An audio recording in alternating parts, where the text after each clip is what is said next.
નમસ્કાર ગુજરાત, નમસ્કાર ગોધરા, નમસ્કાર ટુવા ટીંબા. ગુજરાતથી અમદાવાદ તરફ ટુવા ગામે ઐતિહાસિક ગરમ અને ઠંડા પાણીના 108 કુંડ આવેલા છે. રામાયણ અને મહાભારત સાથે સંકળાયેલી આ જગ્યાનું પૌરાણિક મહત્વ પણ અનેરું છે.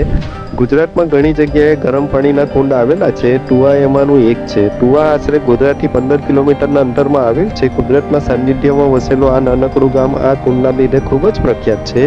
અહીં જમીનમાંથી ગરમ પાણીના ઝરા સતત ફૂટે છે. આવા જરા આગળ નાના મોટા કુંડ બનાવવામાં આવ્યા છે. કુંડની પાળી પર બેસી સ્નાન કરી શકાય છે. આ કુંડ 1 થી 2 ફૂટના અંતરમાં છે. તો છતાં અમુક કુંડમાં ઠંડુ પાણી આવે તો બીજા કુંડમાં ગરમ પાણી આવે અને અમુક કુંડમાં મધ્યમ ગરમ પાણી આવે છે.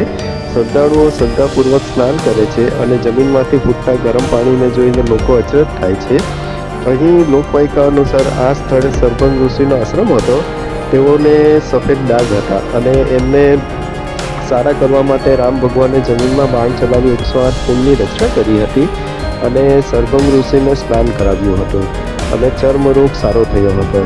માટે અહીં ખાસ કરીને ચામડીના રોગવાળા લોકો શ્રદ્ધા સાથે સ્નાન કરવા આવે છે. મહાભારત સમયમાં આ વિસ્તાર હેડમ્બા વન તરીકે ઓળખાતો હતો. કહેવાય છે કે ભીમે હેડમ્બા નામની રાક્ષસી સાથે અહીં લગ્ન કર્યા હતા, જેના પ્રતીક રૂપે અહીં માનવો અને ભીમના પગલાં જોવા મળે છે. લોકો શ્રદ્ધાભેર ભીમ હેડમ્બા રાક્ષસી સાથે લગ્ન કર્યાના માનવો અને ભીમના પગલાં પૂજે છે. પાંડવોને મળેલ જંગલવાસમાં તેઓને જંગલમાં ફરતા હતા, પરંતુ પાંડવો શિવની પૂજા કર્યા બાદ જ ભોજન લેતા હતા. આ સ્થળે પૌરાણિક શિવ મંદિર પણ છે. વિડીયો સારો લાગ્યો હોય તો મારી ચેનલ વિરલ દુનિયાને લાઈક કરો, સબસ્ક્રાઈબ કરો અને બેલ આઇકન દબાવી દેવા હોય તો ફરી મળીશું નેક્સ્ટ વિડીયો. Bye bye.